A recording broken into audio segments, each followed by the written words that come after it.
All righty, all righty. It's Hey drinking there. time again. Right? All right, I'm getting all kinds of like oils and stuff on my desk now because I have a little, shall we say, oily, drippy type food tonight. Uh, well, you're Yeah, you're just explaining, you're not complaining, right? yeah. It's part of the gig. Part of the gig. Yeah, yeah. So anyway, today is, and I actually went to the national calendar today. Today is National Red Wine Day, August When I 28th. was so I was driving back from my appointment, and they said that they're like, well, pull out your red wine, and what's your favorite, and da da da. So I was like, going, oh my goodness, we hit it right on the nose. Yeah. So that was kind of fun. And what I did, so today I realized I don't like this wine key, and You know, so what? I Tell me. then used. No. Okay, I like the small ones. I have this one because it's in the house, but I have that Yep. small one, and I don't like these. I want to go with those. I don't know why. Well, I love what you have. So this one, I was trying it earlier. I did not care for it. So I pulled out my secondary one, which is this one. And this one was a beauty. And I was like, and I think I normally grab this one, but today, right before I left for my appointment, I wanted to let the wine breathe. So I wanted to open it before I left. And it was like, what the heck? So this one, I realized I really don't like it.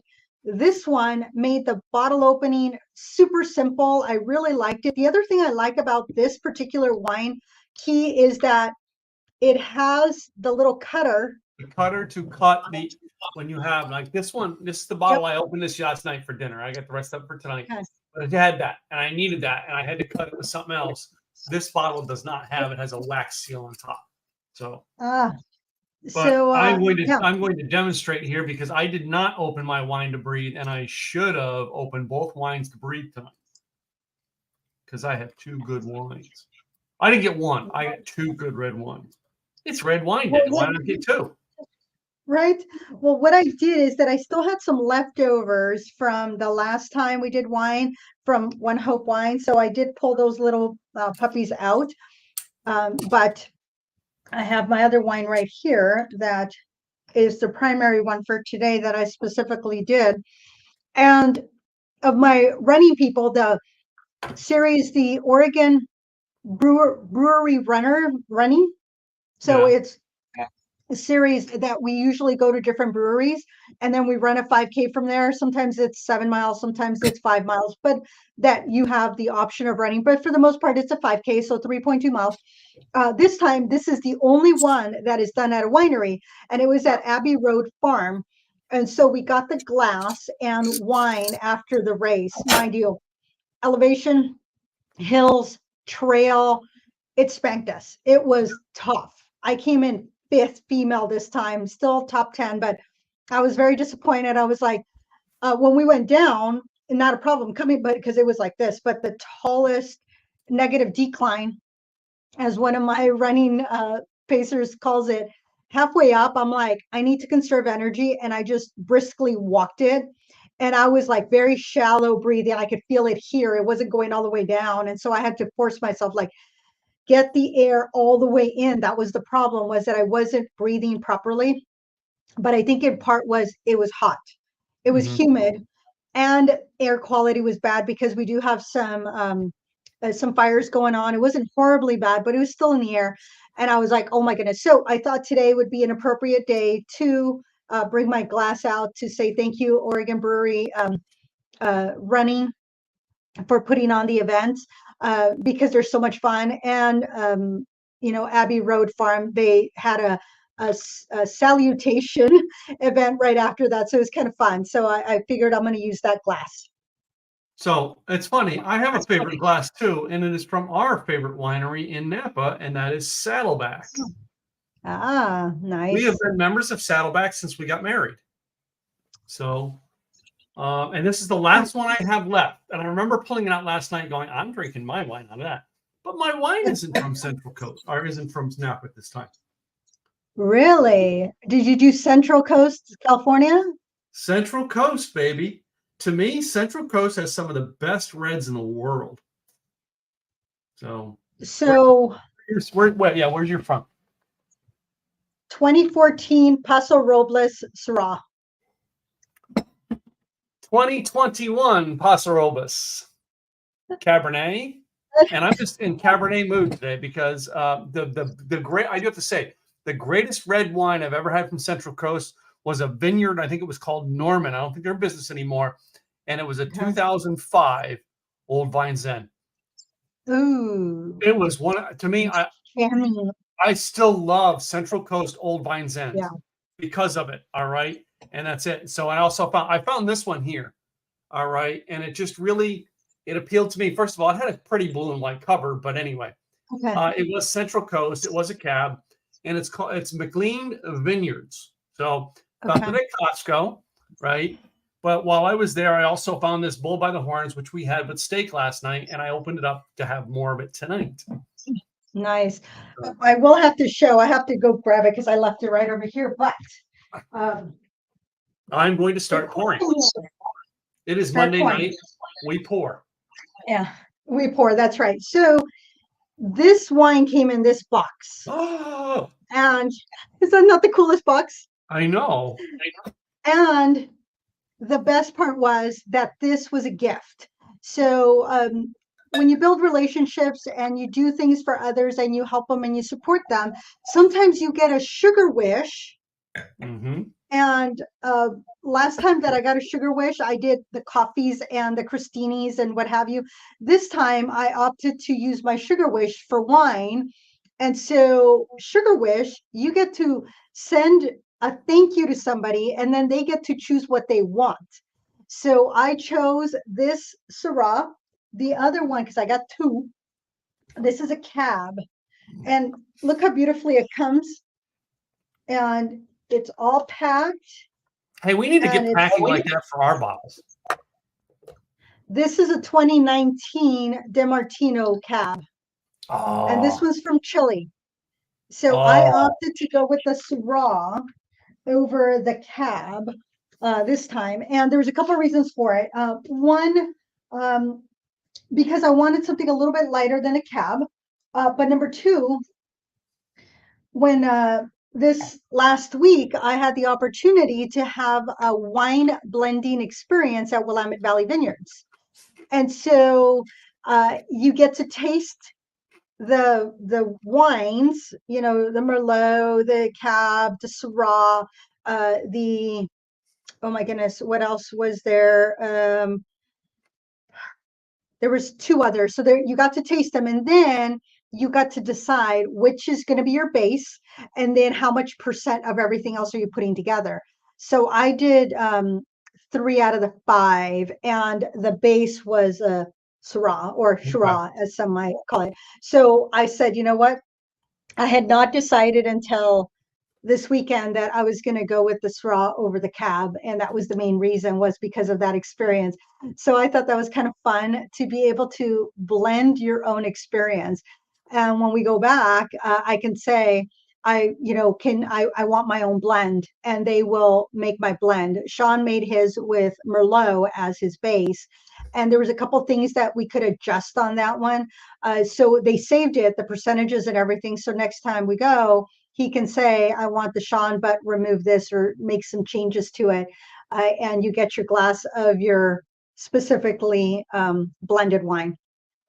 So we did something like that in 2013 at Raymond in Napa.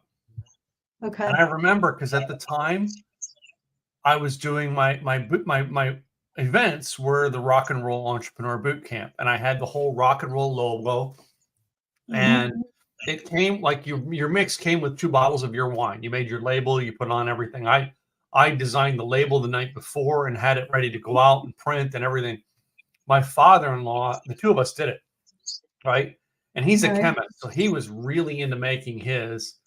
And we never opened that bottle. One of the bottles of his, we never opened until after he passed away. And we kept it until after he passed away a year later. But same idea is, but they did not have us give a base. They gave us, I think there were 3 different, we made a blend and it was 3 differents they gave us. It was a Merlot, I think, or Cab. And I can't remember what the third one was. Might have been something, a lot lighter. And it was a blend that you make, and they gave you some suggestions based on what you want, what you normally your taste palettes are, and then you can Okay. doctor it from there. And I remember I doctored mine on taste. My father-in-law was mixing his with his chemistry idea. So, but I was sitting there, tweaking with taste. And I remember because I had like 7 beakers of tastes. Oh, that's cute. Well, with ours, I think I might have it here. I think I threw it in my backpack. Oh yeah, I do. Okay, so they give you the wine blending experience, and so you get the first blend, second blend, but you get to choose, and you get to put where the tannins are and how light, how bold it is. You get some notes that they provide you, but then you have the opportunity to put your notes in the back. And then once you do that, then you are able to do what percent. Actually, I did 4 of them. So I did 65% Syrah, 20 Malbec, 10 Cab Franc, and 5% a Cab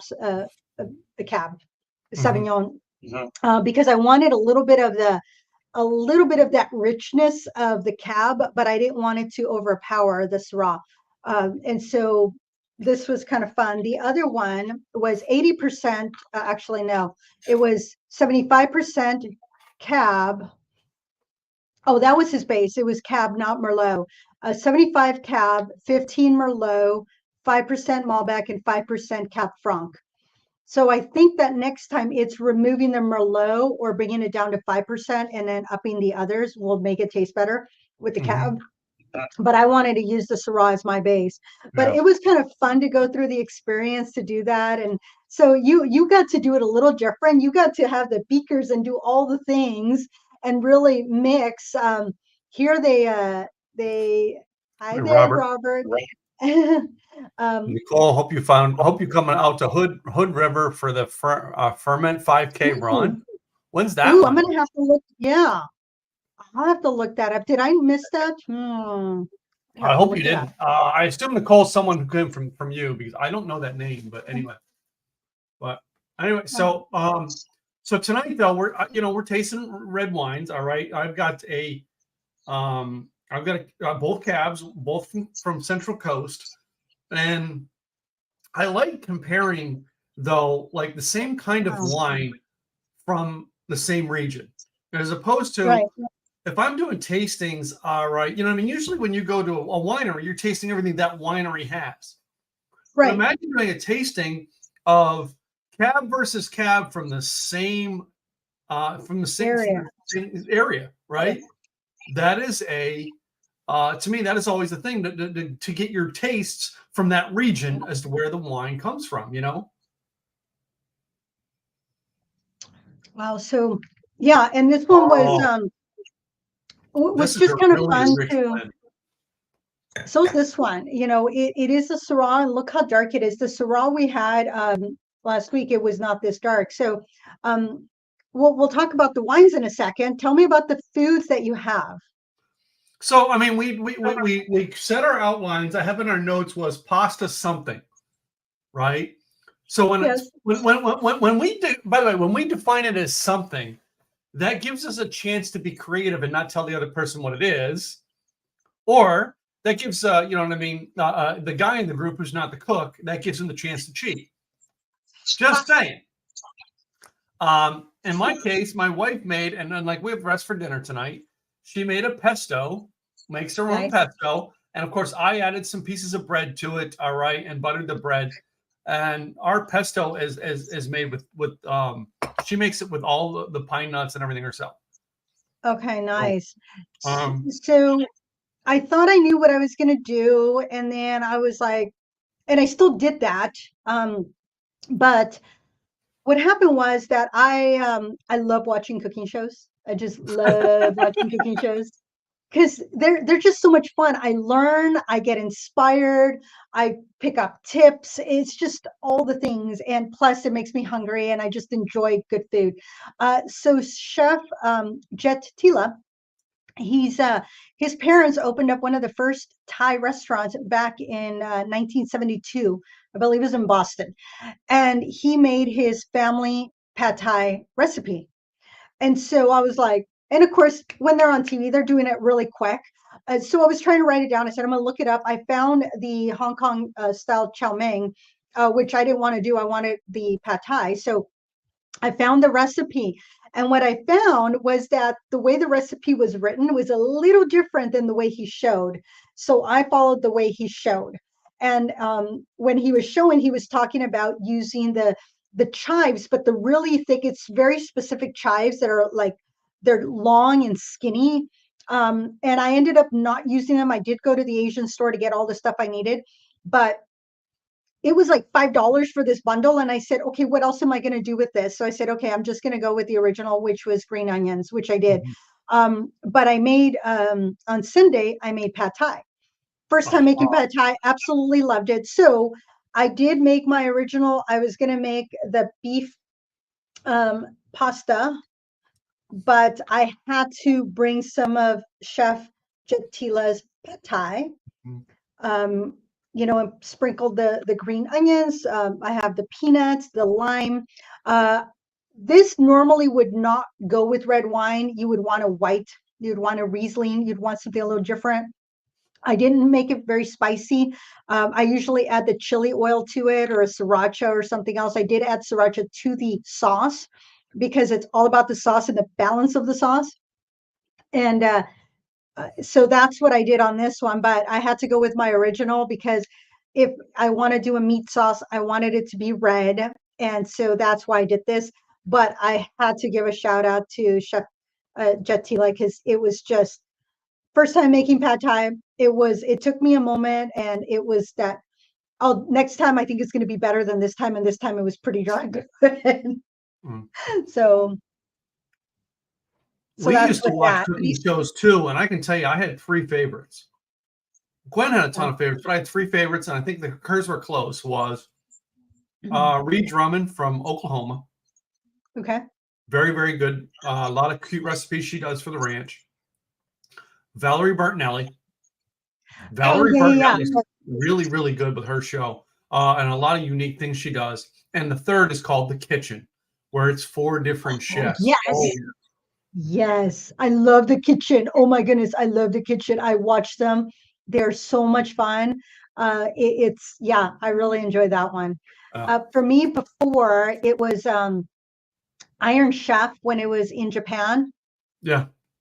And couldn't understand what they were saying, but it was just fun to watch what the ingredients were. They had some weird stuff that would come up, and there was this one particular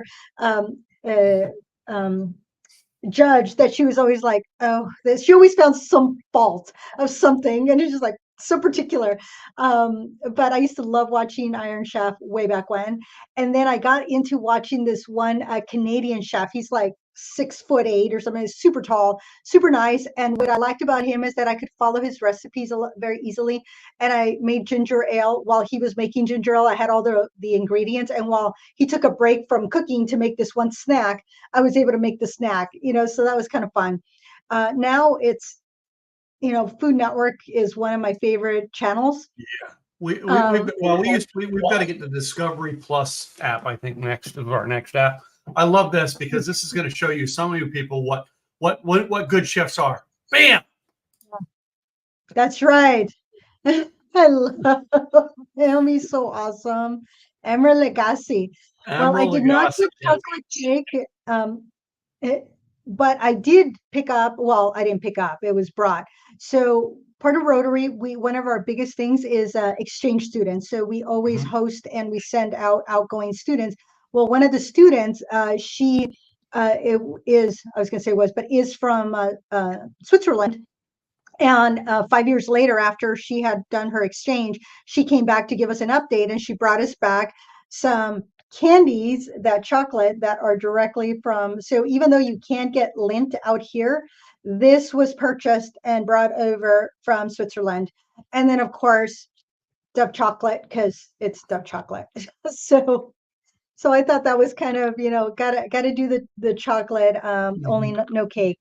I did not get any cake. I did. I got chocolate cake, and I don't know why we said chocolate cake was one of the things. I got a nice couple slices of chocolate cake.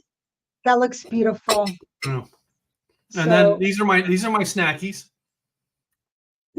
I have these like rice crackers and pistachios. Oh, I also have M&Ms. That's Uh-huh. part of my snacky over here. Because M&Ms goes with red wine. It's the first thing I think of when I'm having red wine is where's the M&Ms.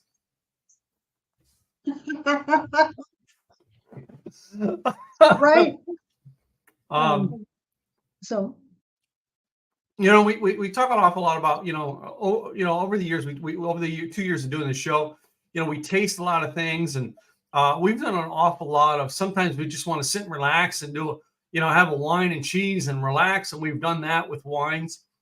And I can't say, I want to say we've done wine several times over the past 2 years, and it never gets old. You know what I mean?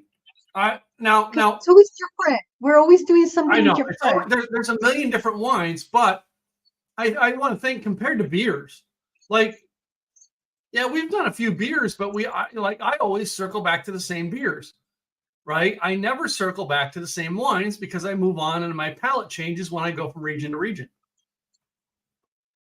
Beers aren't that way. They're going to be the same no matter where you go. A whiskey is going to taste the same whiskey no matter where, where it's made. It's been, because you get it by the brand. You're not going to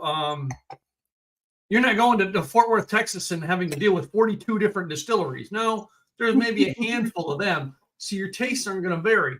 Whereas you go to Napa Valley, what is there, 500 wineries there, right? Central Coast, there's like 200-300. How many wineries does Willamette Valley have up there? Isn't it? They have three main ones. I mean, they have multiple tasting rooms, but there's 3 regions that the wines come from, and then they bring some down from Walla Walla. So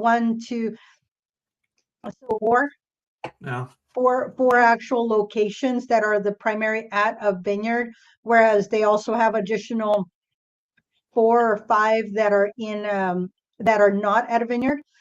Yeah. And they have another one that opened up in Northern California too. So they're it's quite a bit. So, but yeah, it's when you're looking at wine, it's a little different based on what you're choosing within the whites and then within the reds.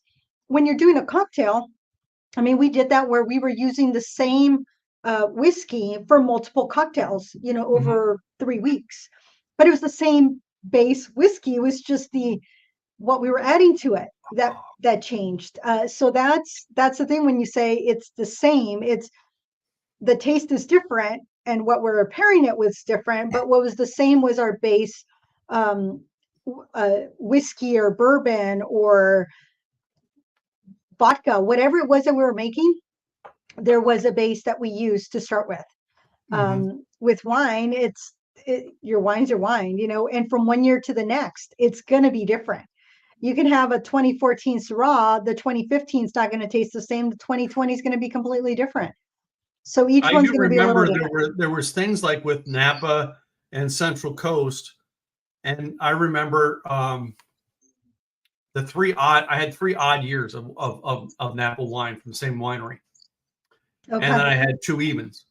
And I remember the evens and the odds being weird. Like, okay, what was wrong with the odd years taste better? Well, you never know. It could be the history of the vine. You know what I mean? It could be the weather. I mean, there is a million different things that go into what makes it taste good. By the way, chocolate cake with this wine is divine. Did you buy it or did Gwen make it? We bought it. There are certain things like, Sunday is kind of relaxed day. And as I'm weeding things out of my life, it may open me up to be able to toy with the recipes on Sundays, right? The Sundays my kids don't come, or leftovers from when the kids are here, things like that, planning. But little by little, I've had to weed stuff out of my life. All right. I've had to go, okay, I've got way too much going on. And basically when way too much goes on, you get frustrated when you have no space. And I'm a space guy. I like my space. So I'm cleaning things out. This week will be the last week of my other podcast. And then the only podcast I will be doing for the time is the one with you for a while. Yep, that's it. So, but you still have yours, right? Your business one, I right? I am not. I still have the business one but I don't. I do like 25 episodes, take a break. 25 episodes, take a break. Okay. The interview show, I have not done the interview show in over a year and a half ago. I kind of stopped doing my Okay. interview show. So this was quite interesting because one of the things that there was some, I always like to do the research, what have you know me in research, but with this particular one, somebody had said that they did not care for the way it tasted with a pesto. So they had a Really? pesto pasta and they did not care for it. They said that did not blend well because of the flavors. So that was quite interesting, but it is food friendly and it's you can have it with any type of meat, truly. Even burgers and burritos, it went well, is what they're, and this is my first time trying it, but it is a 2014. It's 14% alcohol by volume. It is, it is made by, oh my goodness, Martelotto, that's the so Martelotto, and it's a 25-year-old Syrah vines that are hand harvested. That's what the claim is. They hand harvest the grapes and then they ferment them in stainless steel tanks. And if you give me a Chardonnay that's made in stainless steel, I'm gonna be happy girl because I don't like that buttery flavor. So this is beautiful to know this is in stainless steel. Then it is mainly neutral French oak that they utilize for at least 2 years. And so they get that they have the stainless steel that they do everything, but then they put it into that new French oak to get the flavors, which gives it that thicker color that you see and those stronger flavors, but it is not as intense as a cab. It is a little bit earthy, in my opinion. Um, it said Mediterranean spices and black pepper is what some of the notes said. I do taste a little bit of the spiciness, but I feel like it's earthy, but not like dirt earthy, because there's wines that I've tasted that I'm like, yep, tastes like dirt. This is not dirt earthy. It's just very, I think it's that oakiness, but it's a nice, flavorful, smoky type that I really enjoy. Um, and but I love that it's food friendly. That's one thing that I was like going, you know what, I kind of like that. It's not a bad thing. I'm not complaining about that. It's not a bad thing at all. Yeah. So that's kind of So I'm gonna go my down here to thoughts. something Robert commented on about. He says he doesn't eat pesto, right? And yeah, pesto is like my favorite way to do pastas. But Okay. I will tell you, Robert, if you don't like pesto, one of the things that I've tried, it's not pesto, but it's similar. I've Okay. done boiled my pasta, and then I basically olive oil, salt, Okay. pepper, oregano, little bit, sometimes a little bit, all right, but not a lot of oh god, what's it? Cumin. A Oh little yeah, bit, yeah. a Okay. little bit of cumin into it, all right, and then oregano. So I get the oregano, the Okay. basil, the like all the things in there, and the salt and pepper is where I'm highly onto it. It's the Okay. pepper and olive oil that makes it for me. No pesto, but it takes Okay. that. I like that. I like that white sauces.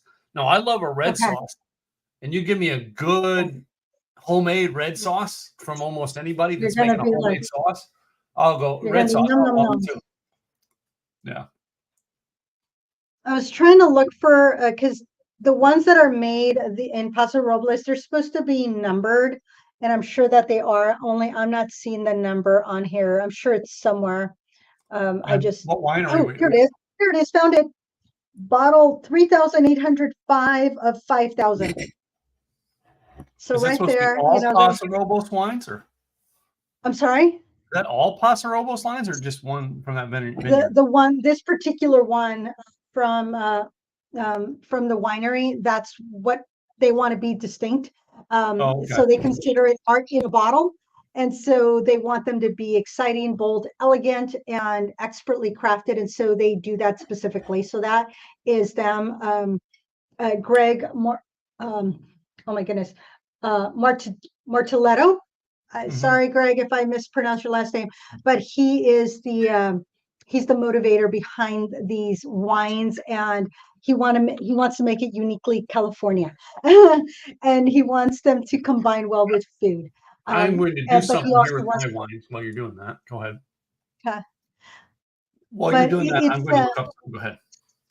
yeah, just fun, being able to learn a little bit about the crafter, the master and crafter distillers, or who was the brainchild, the history behind, 25-year-old vines and why they're using them. I mean, those are kind of fun things. And they do ship to Texas, of course, to Oregon and Washington. They have quite a few states where it is available. But you're looking at about $20 a bottle, give or take, depending if you're buying a case where you're buying it. Some states are more than others. There's things that I buy and I've spent $35 and it says, oh, you can get it for 30. And I'm like, yeah, where? Not anywhere that I am. But they have very select areas where they get their wine. Santa Ynez Valley, Santa Maria Valley, Happy Canyon. So those are very specific areas. Santa Barbara, that's what they want to stay in certain local areas Show, that are all California, because they want these to be California wines. show me that bottle And up even close though, again. what's that? Yeah. Show me that bottle up close again. Okay. I'm going to pull the winery up that that mine is from. I'm going to show you guys all here. Okay. All right. Chrome tab.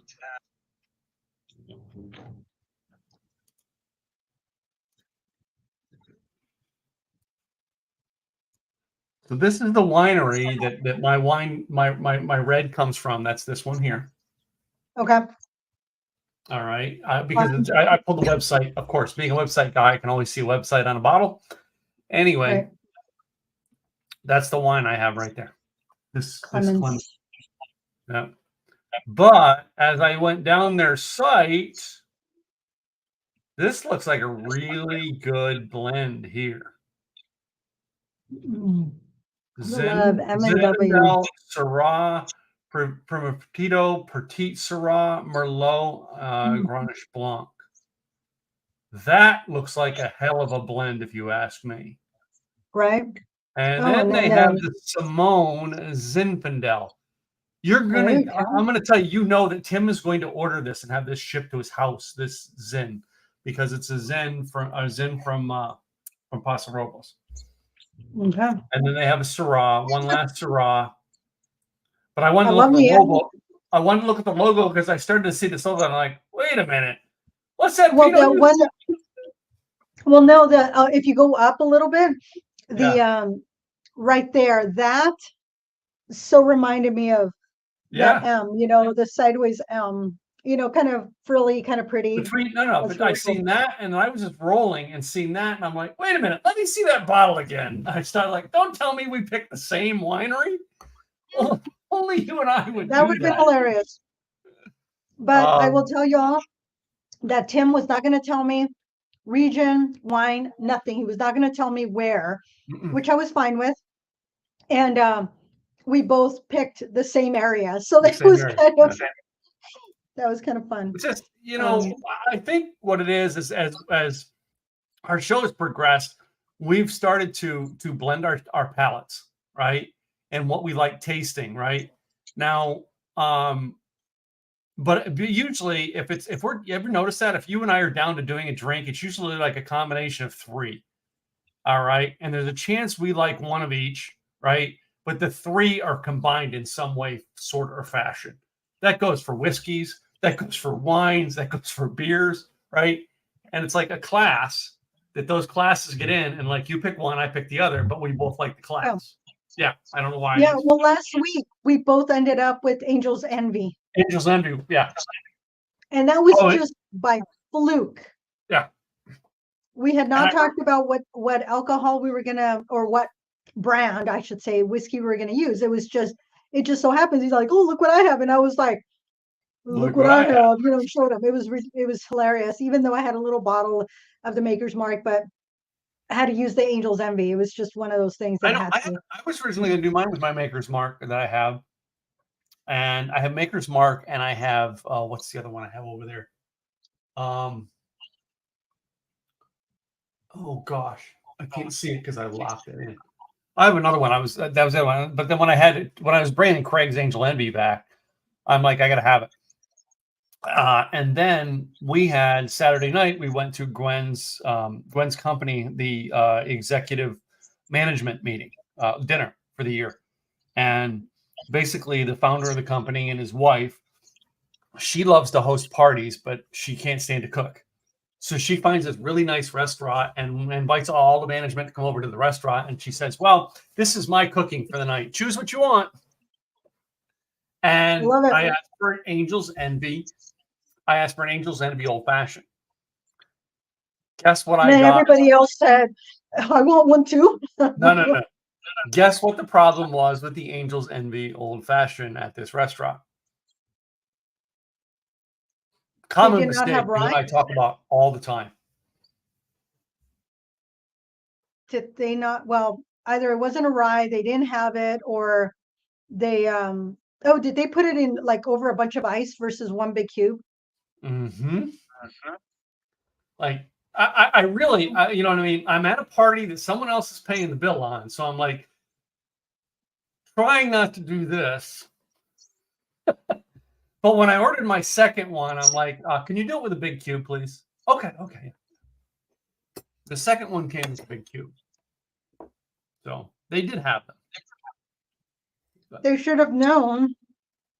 They you just do didn't do not it. do And an old so, fashioned with the small cubes. oh, when I had a bartender say we don't have the big cubes for it, I knew that he knew his stuff. And it's like, oh, great.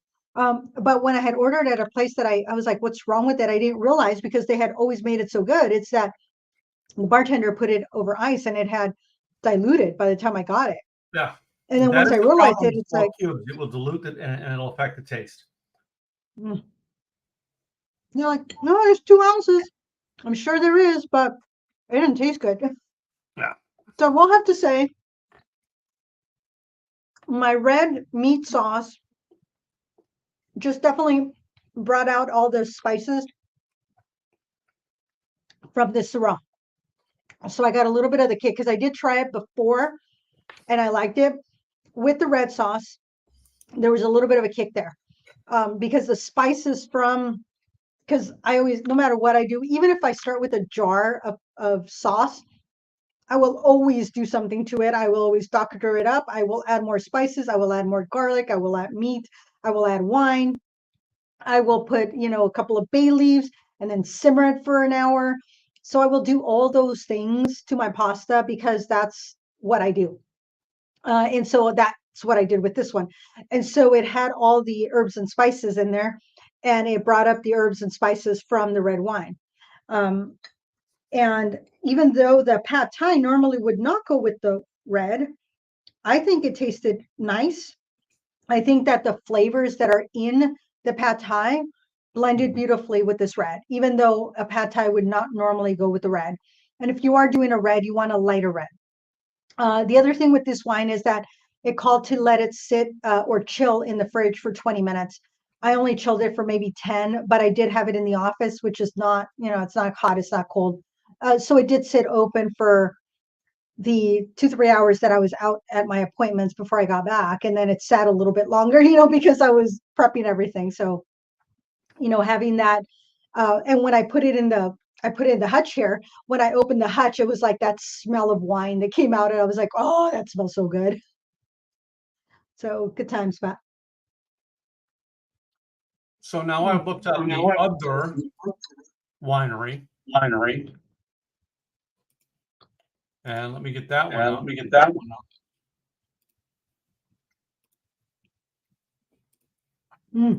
This is the second winery that I got mine from, and I've got Bull by the Horns. And it's called hardworkingwines.com. Nice, because they work hard for you. They work hard to taste good, man. I like that right hand man, high on the hog, pound for pound, bull by the horns. Love it. Well, It's almost like I should create a winery and call it Simple Easy Wines. You could. To serve at my Simple Easy barbecue next to Mhm. my Simple Easy beer. Nothing wrong with that. Simple and easy. Mm-hmm. You gotta simplify things. Make it simple, make it easy, make it taste good. So my trademark guy told me that I can't get Simple Easy by itself as a trademark.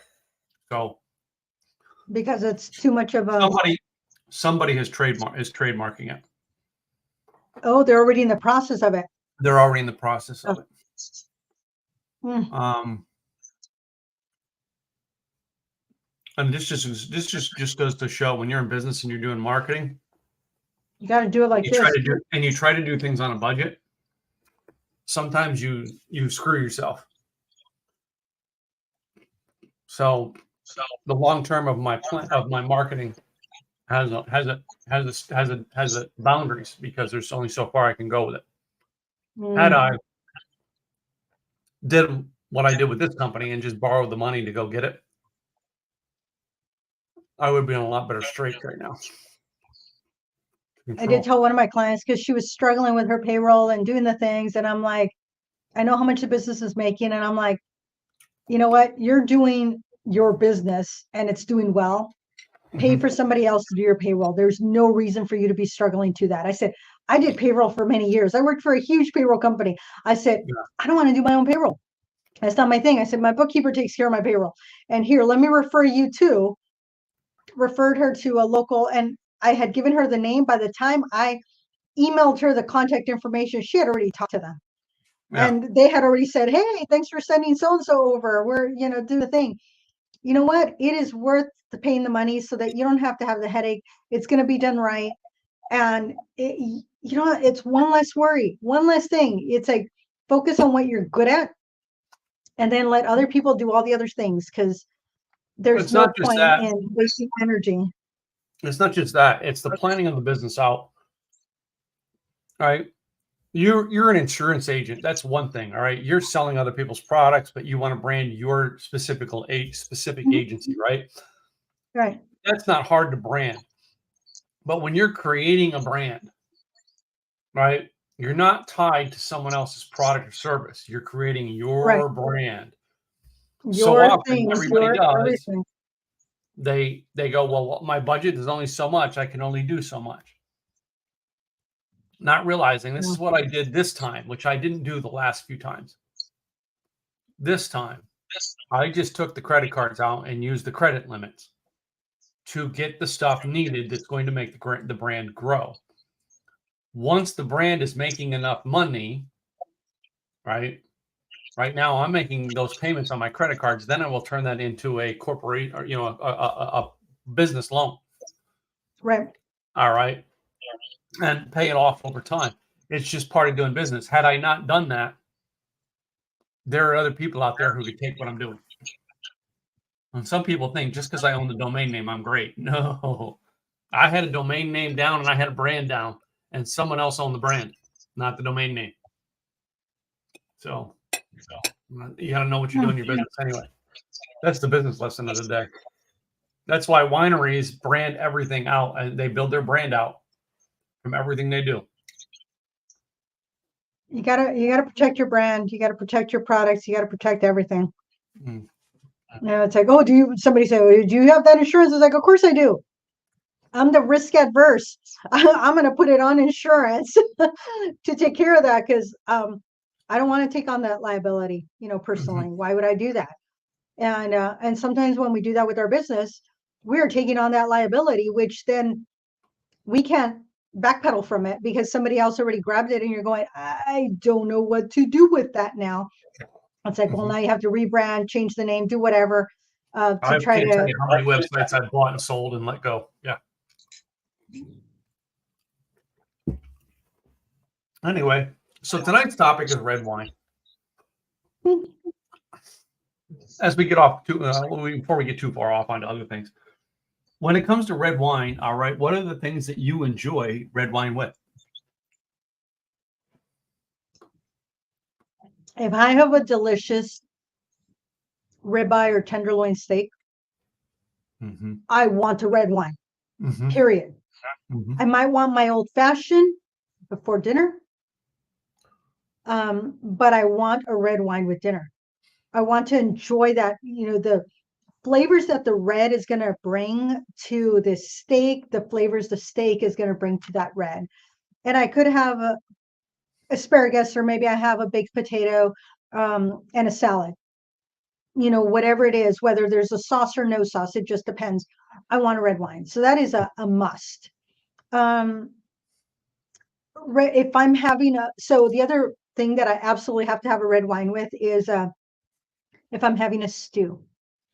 Oh, And the wow. reason is a stew, and I will tell you why. So I was doing tasting along the wine road, which is in Northern California, in Sonoma. We would, my friend Nina, she's the one that introduced me to wines and wine tasting truly to that next level.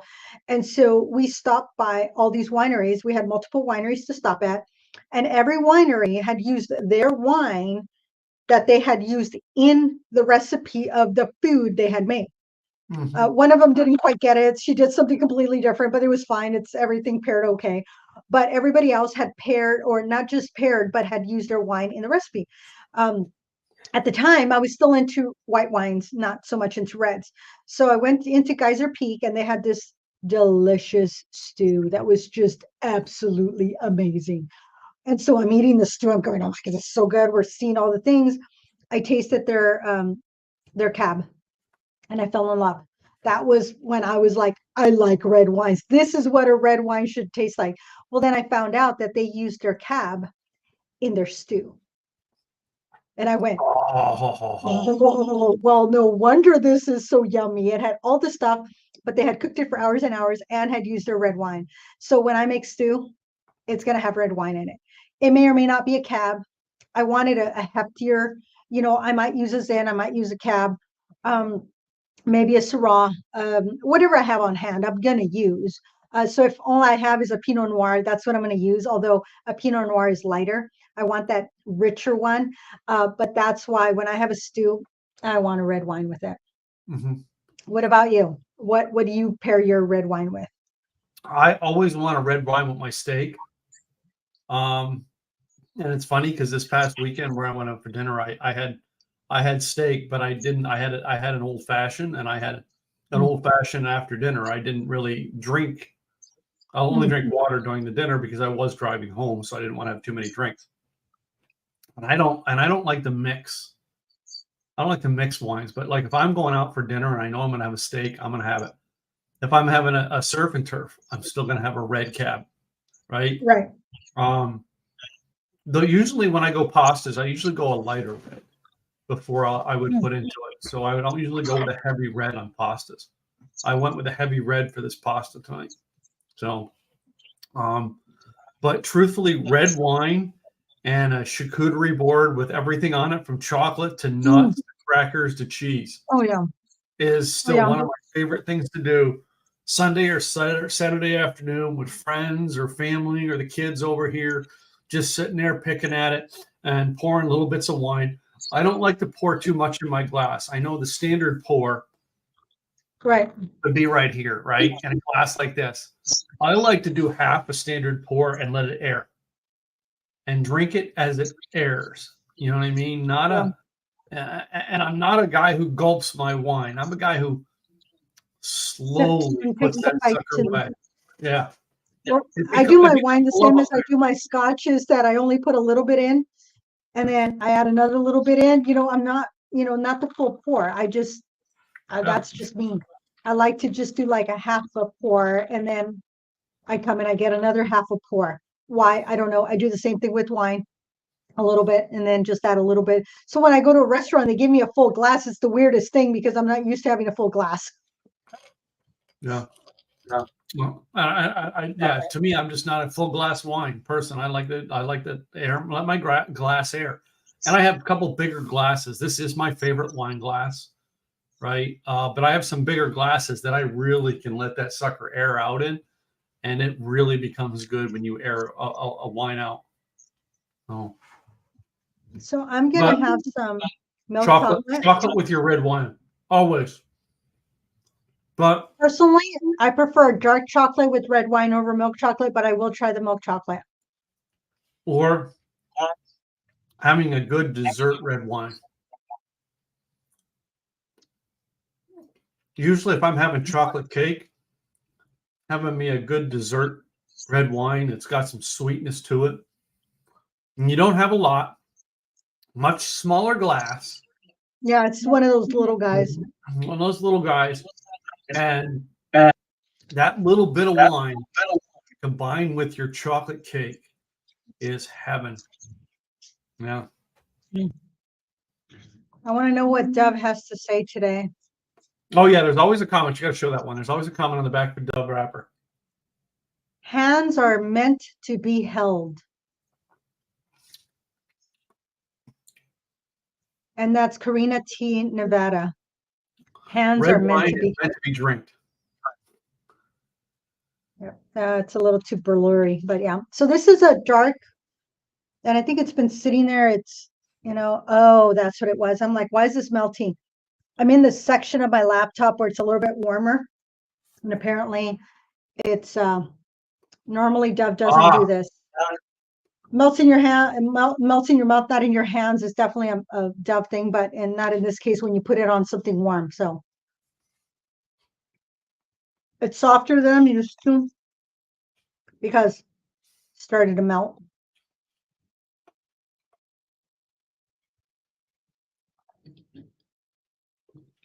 Definitely, in my opinion, dark chocolate with red wine over milk chocolate over, it just has a different depth in there. Mm-hmm. So Oh, it brings out that tartness that the dark chocolate has, the spiciness. So you get the spiciness of the red with the dryness, if you will, of a dark chocolate. Because your dark chocolate, I mean, there's a sweetness, but it's not sweet like a milk chocolate. So it has a different texture, in my opinion. It has a different flavor palette. It's going to bring out the spices.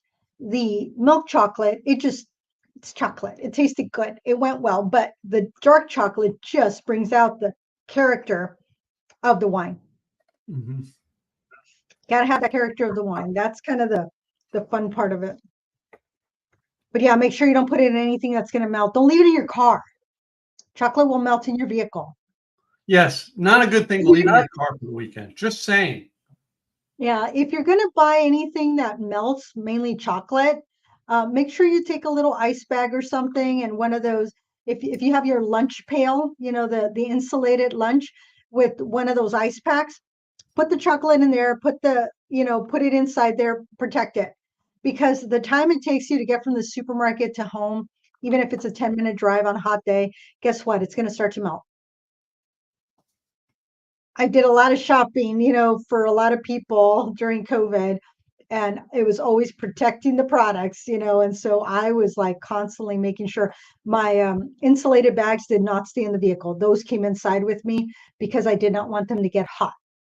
If I had forgotten it, I made sure that the first thing I did when I'd go inside is open it up and let it air out so that it would cool off, so that when I'm putting the cold stuff in there, it's going to stay cold. And a lot of times I was carrying the little packs, the ice packs, to make sure that all the food stayed cold until it was delivered. After that, not my problem, man. But while it was with me, it's going to be cold. It's going to be at temperature. It's going to be the way it needs to be, so that it arrives in the best shape possible. Exactly. So as we get now, we're down to we're reaching up to the top of the hour. A couple things we have to close our show out and remind you guys. Number one is join our new Insiders Club, guys. Like the way you drink.com. It is right up there on the front page. There's a button for you to join. You must be 21 years of age to join. All right. I'm sorry, because we do alcohol tastings with people. All right. That being said, it isn't designed to be an alcohol and food experience. I was asked this week about the question about being in the Insiders Club by someone who's a dear friend of mine, and I've done many, many things with him here in the Dallas area, who was an alcoholic. And he just says, well, I'd love to be part of it, but he can't taste an alcohol like you and I can and Right. stop there. If you have a problem with alcohol, get fit, get help, right? First of all, if you have addiction problems of any, get help, right? This is not a club for you. This is a tasting and experience club, not a let's get drunk club, right? Right. 90% of the time in Tasting with Gladys and I, you will not even be buzzed. But that's because we taste and we pair with food. We do not drink as in get drunk type deal. So if that is your reading, I did want to bring that up this week because it was brought up to me this week. And I said, okay, that's not it. But our Insiders Club, Gladys, give them a few points from your side of what the Insiders Club is going to do with them, from your point of view. So, if you were on the podcast last week, and if you didn't listen in, but you have the opportunity to come to Washington State. Well, I'm in Oregon, so you'll have a place to stay in Oregon. But in Washington State, with Quartz Distillery, they will be the host to you helping us mash our next barrel of whiskey. What type of whiskey? Don't know. It could be just a straight whiskey, could be a rye, it could be some type of whiskey, but you get to sign the cask where it's going to go into that little barrel, and you get to experience a full day of being part of making a mash and understanding how whiskey is made. That's like fun stuff. I have another couple of barrels that I'm getting made that I didn't have that opportunity. Quartz Distillery says, "Who do you want to be here?" And I was like, "Ooh, one of our Insiders Club." He says, "Okay, so the next barrel that you do, you bring in one or two of your Insiders Club members to be here and spend the day." So that's just one thing. You'll probably also get the first bottle, that's coming out of that barrel.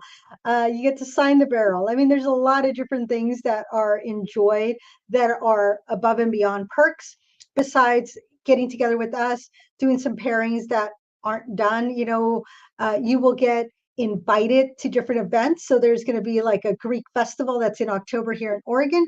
That would be something you would be invited to, where we would have those on the Insiders Club have VIP passes, have the next level, not just go to a festival. It's going to be an experience, because Tim and I, we're all about the experience. You got to enjoy what you're doing. You got to enjoy what you're drinking. Yep. You got to like the way you drink. Yeah. So, and then, some of the other things that we've doing on our end, because I'm a lot about the virtual stuff, is we will be doing virtual tastings. All right. Anytime. And I do mean anytime we make an alcohol and offer it, it's offered to the Insiders Club. It is not offered to the general public. It is only offered to the Insiders Club. So it is free to join. All right. You just have to go over to likethewayyouDrink.com. All right. Click on the thing. All right. Put your name and email address in there. That's it for now. We will contact you with the rest of the information. And it's an as-you-go type thing. If at any point in time you don't want to be part of the Insiders Club, you can leave. It is free to join and it is free to leave. All right. So don't feel like you're obligated in, you're stuck in, you're going to get a payment for it. No. The Insiders Club, to be in the club, is free. Right? We do not charge anything to be in the club. Right? It's anything you get inside the club is where costs are that we don't take those costs on.